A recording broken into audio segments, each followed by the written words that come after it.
Thank you, Ken. My name is Sury, and I am a postdoc at Carnegie Institution. I work jointly with David Earhart and Sury. I have been collecting questions for our first speaker, Xander Jones.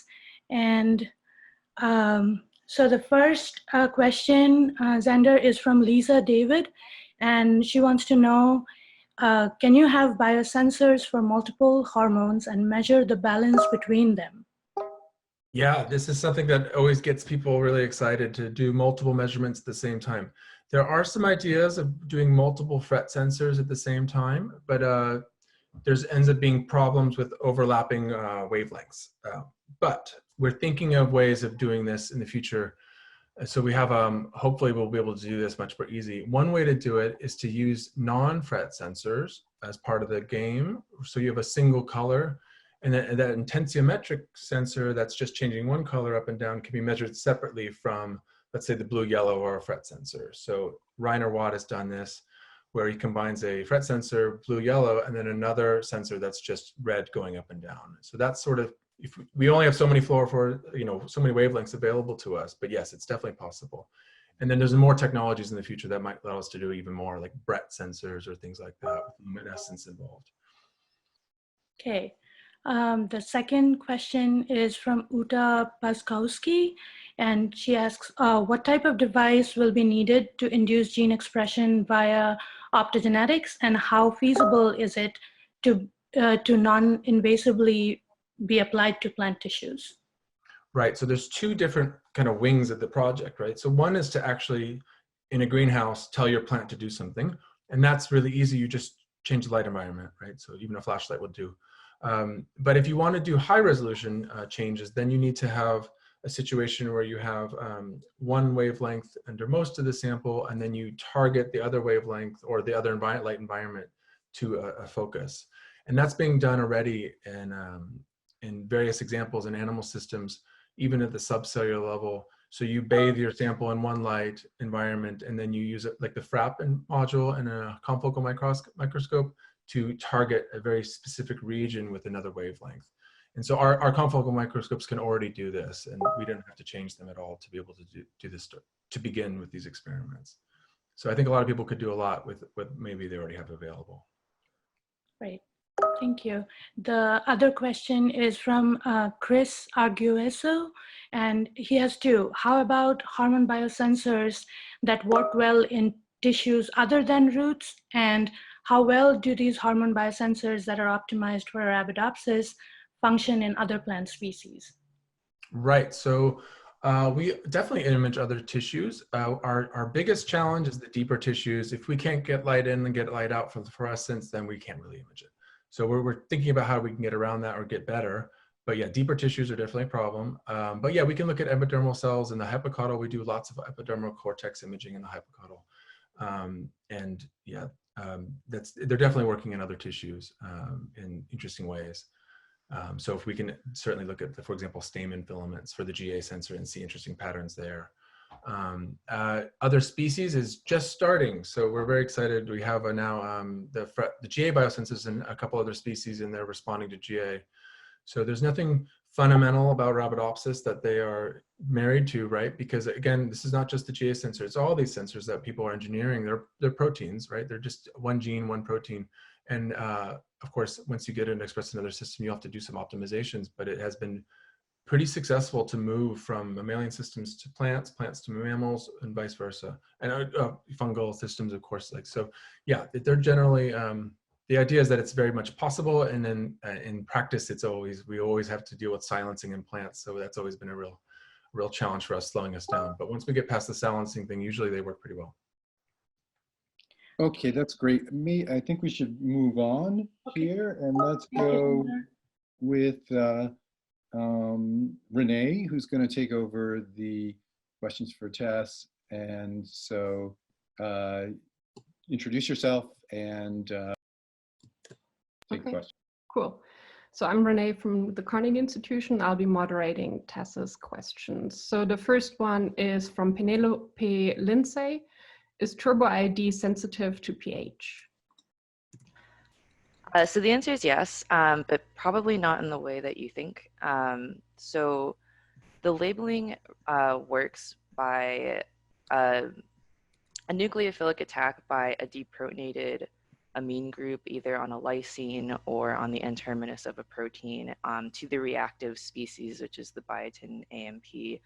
So you need a deprotonated lysine for that reaction to work. So the lower the pH, the less deprotonated lysines you'll have and the lower labeling efficiency. We haven't really looked at enzyme stability too much, but there's not too much evidence that the enzyme itself loses catalytic activity or stability at lower pH or higher pH. Great. The next question comes from Lisa David. In terms of accuracy, how do bioID methods like TurboID are compared to CoIP with in-gel protein digestion and mass spec analysis? So there's been some interesting work done by several groups, including Gingra's group, who has looked at direct comparisons between AP mass spec and these proximity labeling techniques like bioID. And the short answer is that they're really complementary to each other. So the approaches work differently. AP mass spec works through affinity. So you're going to detect the most high affinity binders to your protein of interest, whereas these proximity labeling techniques are proximity dependent. So you are not just going to get the highest affinity interactors, you're going to get anything that's in the vicinity of that protein. So the data set actually looks quite differently. In terms of specificity, both of them have trade-offs. So because you have a proximity dependent mechanism with these proximity labeling techniques, you will get stuff that isn't a direct interactor with your protein, which may or may not be relevant to what you're looking for. But with AP mass spec, there's also lots of non-specific binding events that can happen during that because of the less stringent washes that you're able to apply. So that can also lower your specificity. Great, thanks. The next question comes from Lothar Kalmbach. Do you think there'd be a way to proximity label extracellular proteins in the wall where there wouldn't be any endogenous ATP? Yeah, so I'm not sure how this works in plants, but in mammalian cells, we really try to avoid adding ATP because it can be toxic to the cells. I'm not sure if that's the same case in plants. With the short required labeling time, it is possible, but you would have to exogenously add the ATP. Alternatively, one might also consider using a peroxidase-based method in this case, because I'm assuming that there's not extracellular peroxidases in plants, and we have substrates that aren't able to cross the cell membrane, so you can only label extracellularly. So that might be a case where you could actually employ a peroxidase-based method for plants. Thanks. The next question is from Heather Meyer. At what temperature does TurboID enzymatic activity become reduced or inactive? So we haven't done a very strict temperature course to analyze this, but the way we do quench the reaction is by placing it on ice at 4 degrees, and that will stop the reaction. Okay. So at least 4 degrees, somewhere between 4 and 25. Okay, cool. The next is from Rajveer Singh. Do you need different variants of TurboID for different enzyme substrate analysis? If so, how do we design them? I'm not sure I completely understand the question. In principle, TurboID should be able to work for any bait substrate pair. Of course, there's considerations like pH that we talked about. So if you're looking at an endocytic vesicle, maybe there would need to be some modification. In terms of other technologies, though, we do have things like split TurboID, which we actually just submitted. So keep an eye out for that. It might even be on bioRxiv now. And something like that can help get higher specificity. So you have 2 inactive pairs that will only come together and reconstitute to create an active enzyme when they're in close proximity to each other. So let's say you wanted to map the proteome of a specific complex, you could tag each fragment onto different proteins and that they only recombine when they're together. So something like that. Thanks. All right. I'm sorry, we're gonna have to move on. All right, thanks. Thank you. Okay, sorry, I got muted. So sorry, thanks for that. And then, so we'll move on now to Jason, who's gonna cover the questions for Markita. Go ahead, Jason. Hello. My name is Jason Thomas. I'm a postdoctoral researcher in the Sury lab at the Carnegie Institution for Science, and I'll be asking questions for Markita. So the first question from Christine Faulkner. Do you know how the nanomaterials cross the plasma membrane and the cell wall? We do not. I think as with most internalization studies, being able to decipher whether or not something crosses the plasma membrane in an energy dependent or independent manner is a question that's a little bit more addressable than the cell wall, for which we do not have great transport inhibitors. So recent data from the lab suggests that the internalization might be dependent on nanoparticle size and shape, and whether these, for the cell membrane, but for the cell wall, it's difficult to synthetically reconstitute the cell wall by itself as a sole barrier. So unlike giant unilamellar vesicle studies that are possible with reconstituted phospholipid bilayers, there's no analogous synthetic system to my knowledge for the cell wall. So what crosses the plant cell wall, I think, is the biggest, one of the bigger outstanding questions for abiotic and also force-independent delivery in plants. And this is a question that we're very much interested in addressing in the future. Great. The next question comes from Naomi Nakayama, and she asks, what happens to the nanoparticle inside the cell? Where do they go, and where do they stay, and are they degraded? Another, good question. It depends what the nanoparticles are made of. In the case of the particles that we've developed for DNA delivery, which are based on single-wall carbon nanotubes, these are particles that appear to persist in the tissue for the lifetime of the studies, which we've tracked them for, which is on the order of 30 days. So we don't see degradation of carbon nanotube-based particles. The intended application for those particles would not be field applications, but would rather be bench applications, where treatment of material to be genetically edited would happen at the bench, and any reconstituted or regenerated material downstream through future generations would be devoid of direct nanomaterial exposure, similar to direct pathogen exposure. That's the current workflow for most agro-mediated approaches. With regards to other particles that we've developed, DNA origami nanoparticles, DNA nanostructure nanoparticles, those do eventually degrade. So there are some options for delivery methods that could potentially be used in a way that would allow for controllable degradation once in the plant. Next question comes from Vimal Kumar Balasubramanian, and he asks, by using the nanoparticle-based gene delivery, how can the location of transgene integration be controlled?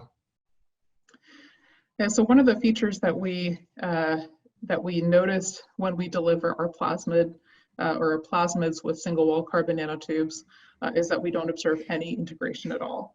So it's less a question of controlling where the integration occurs and more a question of coupling these delivery technologies with the delivery of CRISPR plasmids, where the transient expression of a nuclease coupled with a guide RNA could allow for editing of the plant genome, but without the integration of the CRISPR transgene itself.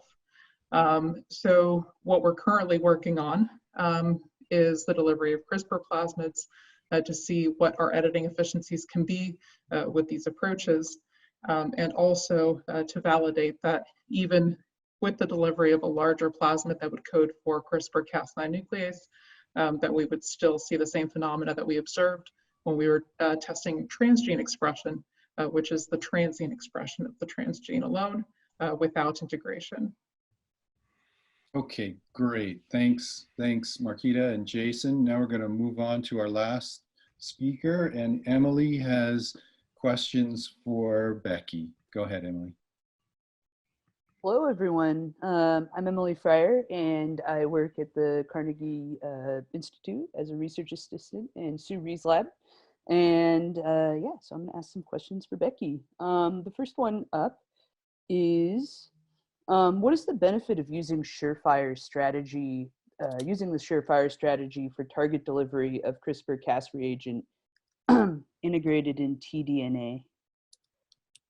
Yeah, I think so. I'm not quite sure if the question has to do with the technology Surefire or with the using a tDNA instead of RNPs. So if it's the second, then RNPs, we would love to do that. There's some technical hurdles in cassava that we're still working on, but I think that's definitely where we're going. In terms of the Surefire technology specifically, the real advantage is being able to find what you want early on in the process and know that it is what you want. So in the case of the gene we were working on, we can start with 1 billion cells and we can be pretty confident that at least a couple of those cells got transformed and got the homologous recombination that we wanted, but we have no way before the Surefire technology to figure out which of those cells actually had it. So that's really the advantage, is having this visual marker to pull out what you were looking for. Awesome, thank you. And I should mention that question was from Rajveer Singh. The next question comes from Ying Sun. Can you elaborate on how high throughput your system can be and what component of the system does it depend on? Yeah, that's a great question. So that's probably the thing that we've been spending the most time talking about, is how do we make this more high throughput? Blake Myers has a great graduate student in his lab, Ryan, who's just a whiz at putting together 1,000 different constructs with all the different components in different orders. So I can't tell you how high throughput it will eventually be, but I can tell you that that's definitely the thing that we're working on a lot right now. Fantastic. And then the next question comes from Lisa David. When you say that the ME Suite 10A sugar transporter is expressed during pathogen infection, do you mean as an innate immune response to pathogen-associated molecular patterns, or do you mean as systemic immune response?